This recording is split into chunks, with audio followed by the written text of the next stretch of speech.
जय हिंद दोस्तों, स्वागत है आप सबका अपने प्लेटफॉर्म जीएस सारथी अड्डा में।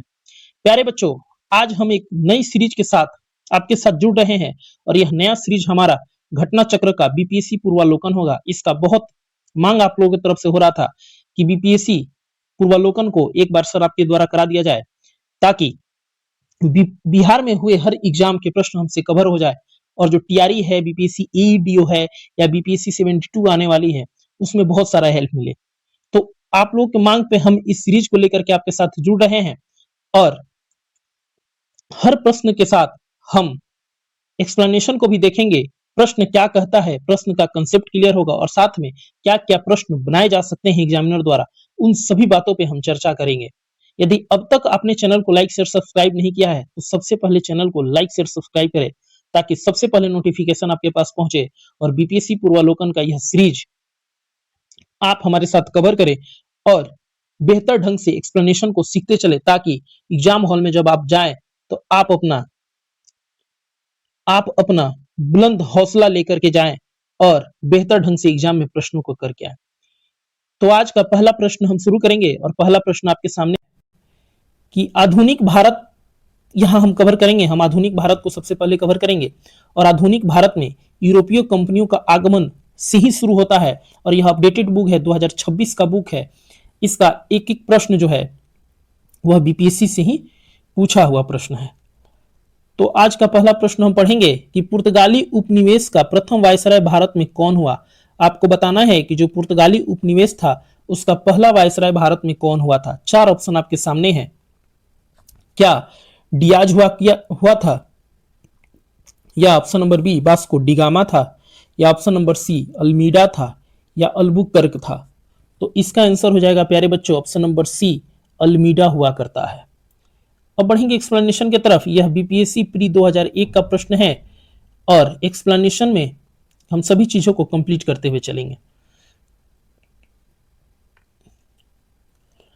प्रथम पुर्तगाली वास्को डिगामा भारत के पश्चिमी तट पर स्थित बंदरगाह कालीकट पे 20 मई 1498 को पहुंचा।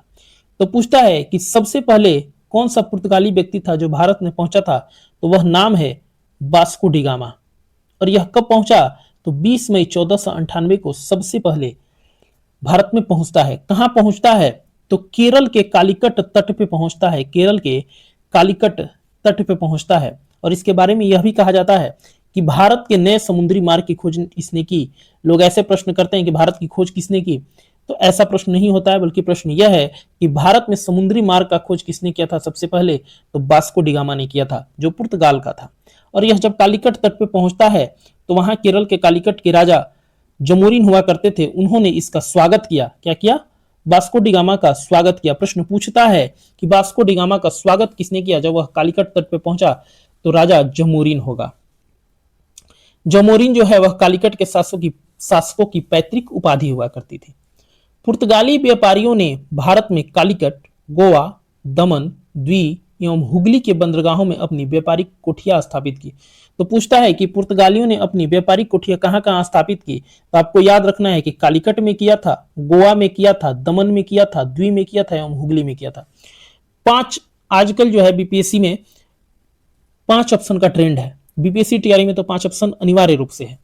तो आपको दे देगा कि निम्न में से कौन सा ऐसा जगह है जहां पुर्तगालियों ने अपनी व्यापारिक कोठी नहीं खोली थी। ऑप्शन 1 होगा कालीकट, गोवा, दमन, चौथा दे देगा कोलकाता।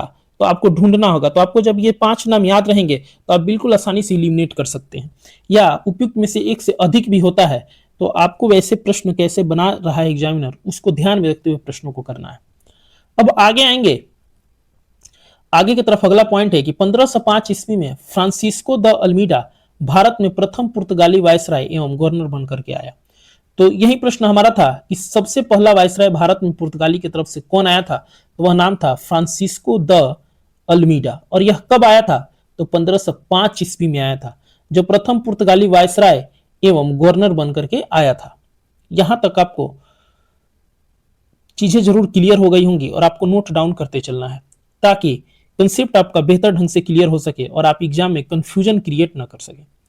व्यापारिक हितों के परिप्रेक्ष्य में हिंद महासागर में प्रभुत्व स्थापित करने के लिए अल्मीडा ने ब्लू वाटर पॉलिसी अर्थात नीला जल की नीति का प्रतिपादन किया था।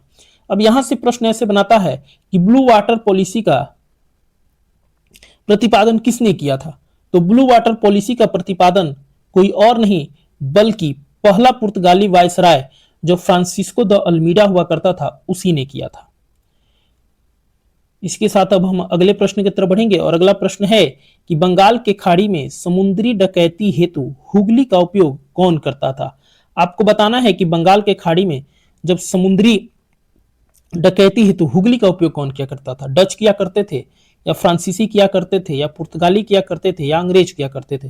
तो इसका आंसर हो जाएगा पुर्तगाली। यह डकैती किया करते थे, समुद्र मार्ग से आने वाले किसी और व्यापारियों को ये लूट लिया करते थे उस समय। यह 2019 का प्रश्न है। पुर्तगाली द्वारा हुगली को बंगाल की खाड़ी में समुद्री लूटपाट के रूप में या लूटपाट के अड्डे के रूप में इस्तेमाल किया जाता था। अगला प्रश्न आपके सामने है प्यारे बच्चों, और अगला प्रश्न है कि भारत में 1613 ईस्वी में अंग्रेजों ने अपनी पहली फैक्ट्री कहां स्थापित की थी? आपको बताना है कि सबसे पहले अंग्रेज ने अपनी पहली फैक्ट्री कहां स्थापित की थी। तो वह आंसर क्या होगा? 4 ऑप्शन आपके सामने है, गोवा, बंगाल में हुगली, आरकोट या सूरत। तो इसका आंसर ऑप्शन नंबर डी हो जाएगा, सूरत। सबसे पहले अंग्रेजों ने अपनी पहली फैक्ट्री स्थापित कहीं की तो वह जगह था सूरत जगह था। अब यहां एक्सप्लेनेशन में हम देखेंगे, कवर करेंगे कि कैप्टन विलियम हॉकिंग सूरत से मुगल दरबार अप्रैल 1609 में पहुंचा। कब पहुंचा? तो 1609 में पहुंचा, लेकिन सूरत में फैक्ट्री की स्थापना की अनुमति पाने में वह क्या रहता है? सफल नहीं हो पाता है, बल्कि वह असफल हो जाता है। उसके बाद 2 साल बाद 1611 ईस्वी में पुर्तगालियों के विरोध के बावजूद कैप्टन मिडल्टन सूरत के समीप स्वाली पहुंचा और मुगल गवर्नर से वहां व्यापार करने की अनुमति पाने में सफल हो गया। यानी कि पुर्तगाली विरोध कर रहे थे कि नहीं तुम मत जा, तुम्हें जाने की कोई जरूरत नहीं है, फिर भी वह क्या करता है? वहां पहुंचता है मुगल दरबार में। जाकर के मिडल्टन ने क्या किया? यह कौन सा नाम था? तो कैप्टन मिडल्टन। आपको याद रखना है कि सबसे पहले कैप्टन मिडल्टन मुगल गवर्नर से व्यापार की अनुमति पाने में सफल हो जाता है। फिर कैप्टन थॉमस बेस्ट द्वारा 1612 ईस्वी में स्वाली यानी कि सूरत के समीप में पुर्तगालियों को हरा करके उनके एकाधिकार की निरंतरता को तोड़ा। यानी कि जब उन्हें मिल जाता है तो फिर पुर्तगाली से इनकी क्या होती है? लड़ाई होती है। और उस लड़ाई का नेतृत्व कौन किया करता है? तो उस लड़ाई का नेतृत्व कैप्टन थॉमस किया करते हैं, थॉमस बेस्ट किया करते हैं और पुर्तगालियों को हराते हैं। जब पुर्तगाली हारता है तो ऐसा लगता है कि जो वह निरंतर एक अपना भौकाल बनाया हुआ था, निरंतर वह जो व्यापार पे पकड़ बनाया हुआ था, उसको तोड़ने में क्या करता है? यह सहायता प्रदान करता है और धीरे धीरे अपनी व्यापार को आगे बढ़ाने में सहयोग प्रदान करता है। इसके बाद जहांगीर की अनुभवों से अंग्रेजों ने सूरत में 1613 ईस्वी में अस्थायी रूप से एक फैक्ट्री स्थापित की। यानी कि आपको याद रखना है कि अस्थायी रूप से 1613 ईस्वी में सूरत में फैक्ट्री स्थापित कर ली गई। किसके अनुभव या किसके आदेश से? तो जहांगीर के अनुभव या आदेश से। ध्यातव्य है, मतलब कि कुछ और बात है, और वह बात यह है कि अंग्रेजों ने अपनी पहली फैक्ट्री अस्थायी रूप से, अस्थायी नहीं अस्थायी रूप से मुसलीपट्टनम में स्थापित की थी। तो जब पूछे कि अंग्रेजों ने अपनी पहली फैक्ट्री अस्थायी रूप से कहां स्थापित की थी, तो मुसलीपट्टनम आपको याद रखना है। यदि पूछे कि अस्थायी रूप से कहां स्थापित की थी, तब आपको सूरत याद रखना है और 1613 में की थी। ये दोनों बातों में फर्क आपको पता होना चाहिए, अस्थायी और अस्थायी। अस्थायी मतलब सूरत, अस्थायी मतलब मुसलीपट्टनम। यहां से अंग्रेज ने अपने व्यापार को देश के दूसरे भागों में फैलाया तथा शीघ्र ही अहमदाबाद, बुरहानपुर, अजमेर तथा आगरा में सहयोगी फैक्ट्री स्थापित की। जब यहां ये लोग पुर्तगाल को हराते हैं और अपनी व्यापारिक कोठी स्थापित कर लेते हैं, तो धीरे धीरे ये अहमदाबाद, बुरहानपुर, अजमेर और आगरा में भी सहयोगी फैक्ट्री स्थापित करने लगता है। यानी कि यहीं से अब अंग्रेज धीरे धीरे भारतीयों पे व्यापार के माध्यम से हावी होने लगते हैं। अगला प्रश्न आपके सामने है और अगला प्रश्न है कि निम्नलिखित में से किस अंग्रेज अधिकारी ने पुर्तगालियों को स्वाली के स्थान पर हराया था? 4 ऑप्शन आपके सामने हैं। ऑप्शन ए है William Hawkins, B Thomas Best, C Thomas Roe या डी जोसिया चाइल्ड। तो आप याद रखिए कि बेस्ट था, जो बेस्ट था वही ना हराएगा। तो बेस्ट एक ट्री का बना सकते हैं। तो थॉमस बेस्ट अपने आप में बेस्ट था, इसलिए इसने पुर्तगाली को क्या किया? स्वाली के स्थान पे हराया। तो ऑप्शन नंबर इसका हो जाएगा B Thomas Best. Thomas Best ने किसको हराया था? पुर्तगालियों को हराया था। कहां हराया था? तो स्वली के स्थान पे हराया था। यह बीपीएससी 2000 का प्रश्न है, आपको याद रखना है, सन 2000 में यह प्रश्न पूछा गया है। अगले प्रश्न की तरफ बढ़ते हैं और अगला प्रश्न है हमारा, निम्नलिखित में से प्रथम कर्नाटक युद्ध का कौन सा तत्कालिक कारण था। आपको बताना है कि कर्नाटक युद्ध का तत्कालिक कारण क्या था। कारण तो कई हो सकते हैं, लेकिन तत्कालिक कारण, तत्कालिक का मतलब होता है कि तुरंत ऐसा कौन सा कारण बन गया जिसकी वजह से युद्ध शुरू हो गया, लड़ाई शुरू हो गया। 4 ऑप्शन में से तत्कालिक कारण आपको ढूंढना है। ऑप्शन ए है कि अंग्रेज और फ्रांसीसियों के बीच प्रतिद्वंदिता, ये तो था ही, मान सकते हैं, लेकिन तत्कालिक पूछा हुआ है। ऑस्ट्रिया की राजगद्दी की जंग, ये भी था।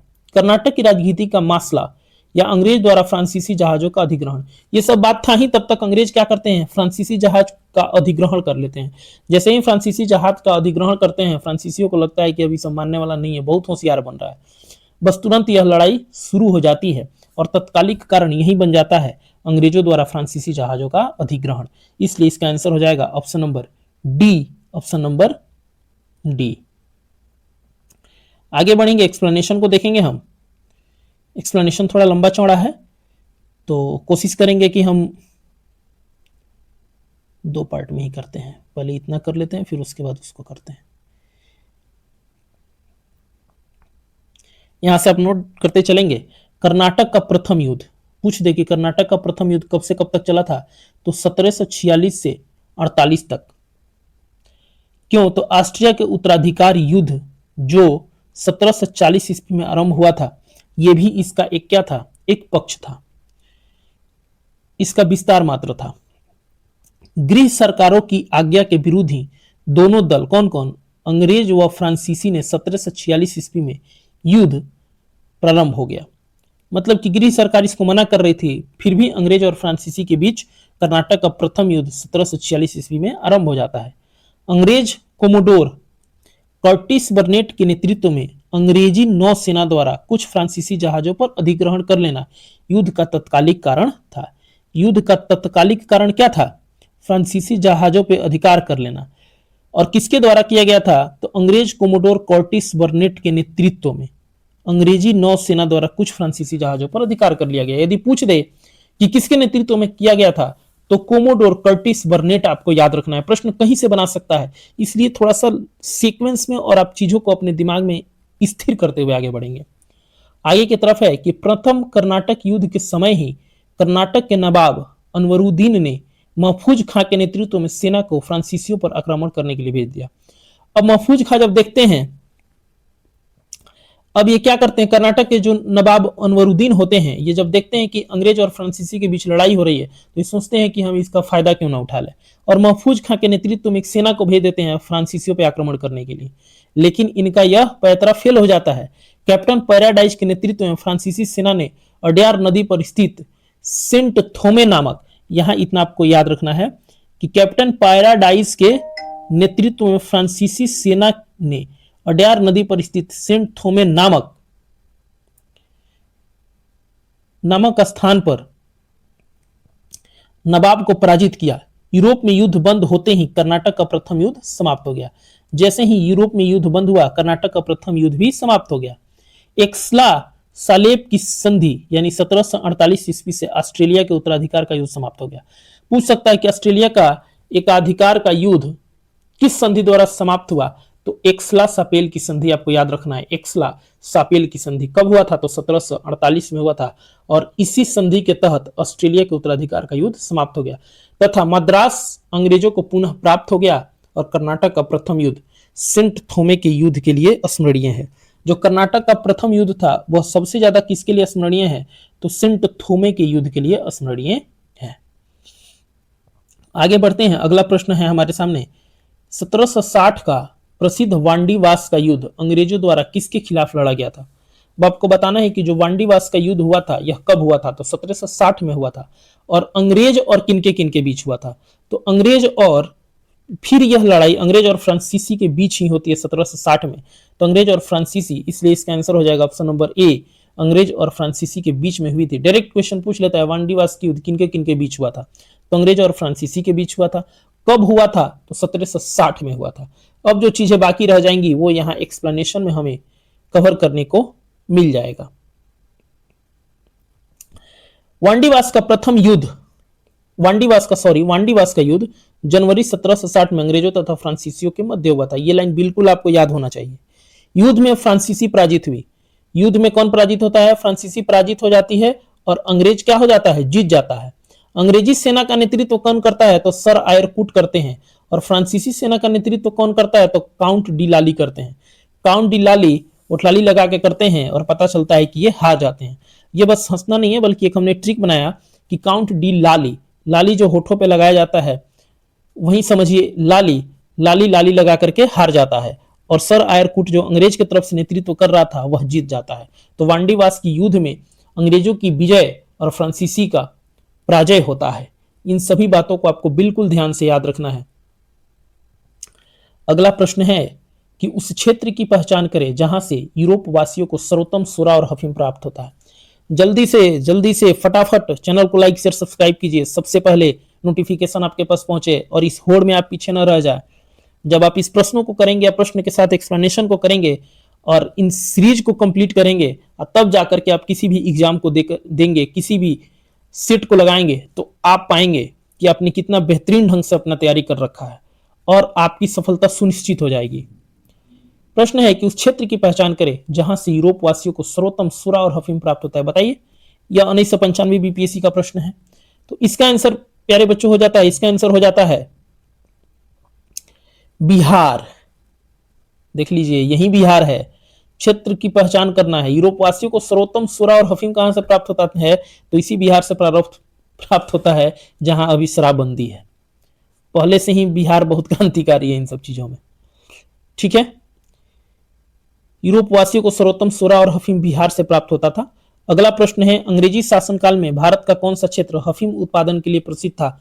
अफीम के लिए या सोरा के लिए कौन प्रसिद्ध था? तो बिहार था। इसका आंसर हो जाएगा ऑप्शन नंबर ए। व्याख्या ऊपर देख चुके हैं हम। अगले प्रश्न की तरफ बढ़ते हैं और अगला प्रश्न है कि भारत, चीन और इंग्लैंड के बीच त्रिकोणीय व्यापार का मुख्य आर्थिक आधार क्या था? आपको बताना है कि भारत, चीन, इंग्लैंड तीनों के बीच त्रिकोणीय व्यापार का मुख्य आर्थिक आधार क्या था? तो वहीं बिहार का अफीम और सोडा था। इसलिए इसका आंसर हो जाएगा ऑप्शन नंबर बी, अफीम। त्रिकोणीय व्यापार का मुख्य आर्थिक आधार कुछ था तो वह था अफीम, जो सबसे ज्यादा बिहार से प्राप्त होता था। यह 2024 बीपीएससी 2024 का प्रश्न है। देखिए, एक्सप्लेनेशन को हम देखेंगे। भारत, चीन और इंग्लैंड के मध्य व्यापार का मुख्य आधार अफीम, चाय और कपड़ा था। ब्रिटिश ईस्ट इंडिया कंपनी ने भारत के बंगाल और बिहार आदि क्षेत्रों में अफीम की खेती पर एकाधिकार स्थापित किया और भारतीय किसानों से जबरन अफीम की खेती करवाई जाने लगी। भारतीय किसानों से जबरन अफीम की खेती कराई गई तथा चीन से व्यापार असंतुलन को दूर करने के लिए अफीम का चीन में निर्यात किया, क्योंकि ब्रिटेन को चीन से चाय, चीनी मिट्टी के बर्तन और रेशम की अधिक आवश्यकता थी। अतः विकल्प अनुसार अफीम भारत, चीन और इंग्लैंड तीनों के बीच व्यापार का मुख्य आर्थिक आधार था। तो आपको बिल्कुल ध्यान में रखना है, भारत, चीन और इंग्लैंड का मध्य व्यापार का मुख्य आधार अफीम ही था। चाय भी था और कपड़ा भी था, लेकिन भारत से क्या था? तो अफीम था। ब्रिटिश ईस्ट इंडिया कंपनी ने भारत के बंगाल और बिहार आदि क्षेत्रों में अफीम की खेती सबसे ज्यादा कराई। कहां कहां? बिहार और बंगाल में। अगले प्रश्न की तरफ बढ़ेंगे। सूची एक तरफ एक है, एक तरफ दो है। हमने यहां सीधा यहां एक्सप्लेनेशन में डायरेक्ट देखेंगे और याद कर लेंगे कि कौन खोज करता है और उनका जन्मस्थली क्या है।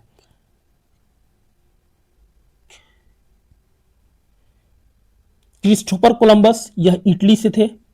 जैक्स कार्टियर, यह फ्रांस से थे। Sir Francis Drake United kingdom से थे और फर्डिनेंड मैगलन पुर्तगाल के थे। इसको याद रखना है आपको। यह जो है बीपीएससी 2023 में पूछा हुआ प्रश्न है, आजकल इतना आसान नहीं है। तो हमारा ये एक सेक्टर कंप्लीट होता है। दूसरा हमारा है ईस्ट इंडिया कंपनी और बंगाल के नवाब। ईस्ट इंडिया कंपनी और बंगाल के नवाब, इसको भी हम करेंगे। 10 प्रश्न उधर किया, 5 इसमें प्रश्न है। 15 प्रश्नों को आज करेंगे, 5 इसमें प्रश्न है। कुल मिला के 15 प्रश्न आज हम कर लेंगे। ईस्ट इंडिया कंपनी और बंगाल के नवाब के बारे में यहाँ जो भी प्रश्न पूछा हुआ है बीपीएससी में आज तक के 71वीं बीपीएससी तक, वहां तक के प्रश्न है। 5 ही प्रश्न पूछे गए हैं। प्रश्न है कि बक्सर की लड़ाई के बाद किस संधि पर हस्ताक्षर किया गया? बहुत बढ़िया। जो बक्सर की लड़ाई होती है उस लड़ाई के बाद कौन से संधि पर हस्ताक्षर किया गया था? सालाबाई संधि, इलाहाबाद संधि, सुगौली की संधि, बेसिन की संधि। तो इसका आंसर हो जाएगा प्यारे बच्चों इलाहाबाद की संधि, ऑप्शन नंबर बी इलाहाबाद की संधि। अब यहां हम आएंगे और एक्सप्लेनेशन को कवर करेंगे। बक्सर की लड़ाई कब हुई थी? तो बक्सर की लड़ाई अक्टूबर 1764 में हुई थी। पूछता है कि बक्सर की लड़ाई कब हुई थी? तो 1764 में अक्टूबर में हुई थी। किनके किनके बीच हुई थी? तो एक तरफ तीन सेना मिलकर के संयुक्त सेना थी और एक तरफ अंग्रेज थे।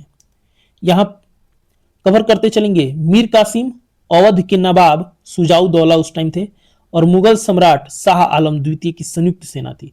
एक तरफ ये तीनों लोग थे, मीर कासिम जी थे, अवध के नवाब सुजाउद्दौला थे और मुगल सम्राट शाह आलम द्वितीय थे। ये तीनों की संयुक्त सेना एक तरफ थी और एक तरफ अंग्रेज था। लेकिन इसमें जीत किसकी होती है? तो इस युद्ध में अंग्रेज की जीत हो जाती है, क्योंकि भारतीयों के पास उस समय आधुनिकीकरण नहीं था, आधुनिक हथियार नहीं थे, और अंग्रेज जो भी अपनी लड़ाई जीतती थी कम सेना होते हुए भी आधुनिक हथियार के बल पे, तोप के दम पे, नए नए बंदूक के दम पे, ऐसे ऐसे नए नए आधुनिक हथियार के दम पे भारतीयों से जीत लिया करते थे।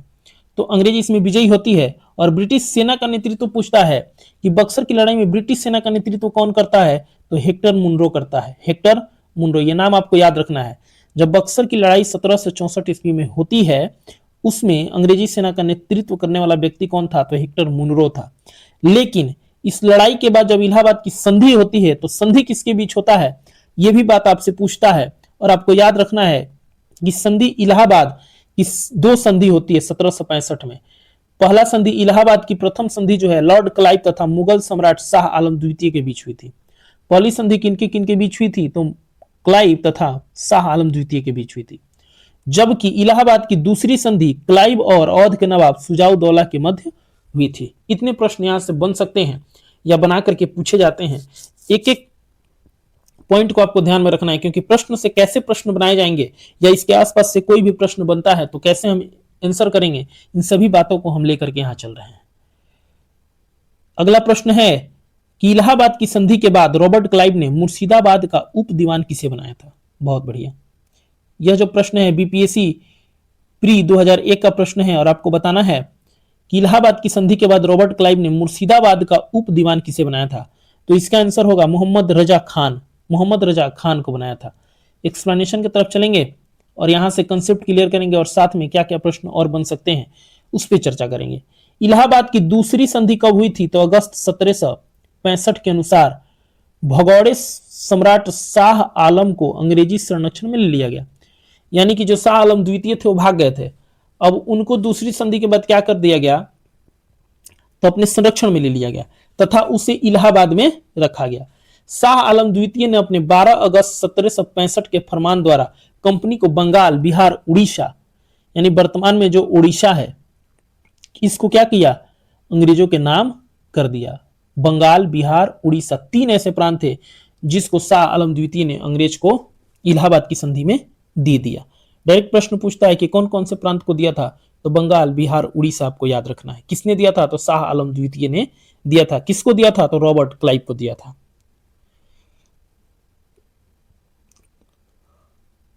अब यहां हम देखेंगे उसी का एक्सप्लेनेशन है यहां कि दीवानी अस्थायी रूप से दे दी, जिसके बदले कंपनी सम्राट को 26 लाख रुपए देगी। उस समय कंपनी कहती थी कि आप ये 3 राज्य हमको दे देंगे तो आपको हम 26 लाख रुपए देंगे तथा निजामत के व्यय के लिए 53 लाख रुपए देगी। यानी कि जो भी निजामत में व्यय है उसके लिए 53 लाख रुपए और अलग से लीजिए। इस समय कंपनी सीधे कर संग्रह करने का भार न तो लेना चाहती थी और ना ही उसके पास ऐसी क्षमता थी। यानी कि सीधे डायरेक्ट कंपनी लोगों से कर लेना नहीं चाहती थी, क्योंकि सीधे कर संग्रह करने का भार वो नहीं सह सकती थी और ना उतनी क्षमता थी कि उसका सब काम वो कर सके। कंपनी ने दीवानी कार्य के लिए 2 उप दीवान रखे। 2 उप दीवान मुर्शिदाबाद यानी बंगाल के लिए मोहम्मद रजा खान को रखा था और बिहार के लिए राजा सिताब राय को नियुक्त किया था। तो पूछे कि 2 उप दीवान में मुर्शिदाबाद या बंगाल के लिए किसको रखा था? तो मोहम्मद रजा खान को रखा था। और बिहार के लिए किसको रखा था? तो राजा सिताब राय को रखा था। जब उप दीवान बंगाल के लिए पूछ दिया है तो हो सकता है कि अगले किसी एग्जाम में बिहार के उप दीवान का नाम पूछ दे, तो आपको याद रखना है कि सिताब राय थे वहां। मोहम्मद रजा खान उप नाजिम के रूप में भी कार्य करते थे। इस प्रकार समस्त दीवानी तथा निजामत का कार्य भारतीयों द्वारा ही चलता था, यद्यपि उत्तरदायित्व कंपनी का था। यानी चलाते ये लोग थे, लेकिन उत्तरदायित्व पूर्ण रूप से कंपनी का था। अगला प्रश्न है, और अगला प्रश्न बीपीएससी 2008 का है कि सम्राट शाह आलम द्वितीय ने ईस्ट इंडिया कंपनी को बंगाल, बिहार तथा उड़ीसा की दीवानी प्रदान की। देखिए वहां हमने पढ़ा और वही प्रश्न फिर यहां आया हुआ है। तो जो प्रश्न वो सेट करता है ना, प्रश्न से फिर प्रश्न कैसे बनता है, उन सभी बातों को ये एक्सप्लेनेशन में दे दिया है। और जब आप प्रश्न के साथ एक्सप्लेनेशन करेंगे आपका कंसेप्ट क्लियर हो जाएगा। और साथ ही कोई प्रश्न यदि बनता है तो आप यहां से इस कंसेप्ट के साथ उस प्रश्न को बिल्कुल आसानी से कर लेंगे। और हमने देखा है बार बार ऐसे ही प्रश्न से प्रश्न बनाए जाते हैं। तो कंसेप्ट क्लियर होना जरूरी है, कंसेप्ट क्लियर होगा तभी रिजल्ट क्लियर होगा। तो इसका आंसर हो जाएगा प्यारे बच्चों ऑप्शन नंबर ए, 12 अगस्त 1765 को, 12 अगस्त 1765 को बिहार, बंगाल, उड़ीसा को दे दिया था। देखिए बीपीएससी 2008 में 48वें बीपीएससी में भी पूछा है और 52वें बीपीएससी में भी, यह रिपीटेड प्रश्न हो गया। बीपीएससी 48वां जो था उसमें भी पूछा था और 52वां जो था उसमें भी पूछा हुआ प्रश्न है। यहां हम थोड़ा सा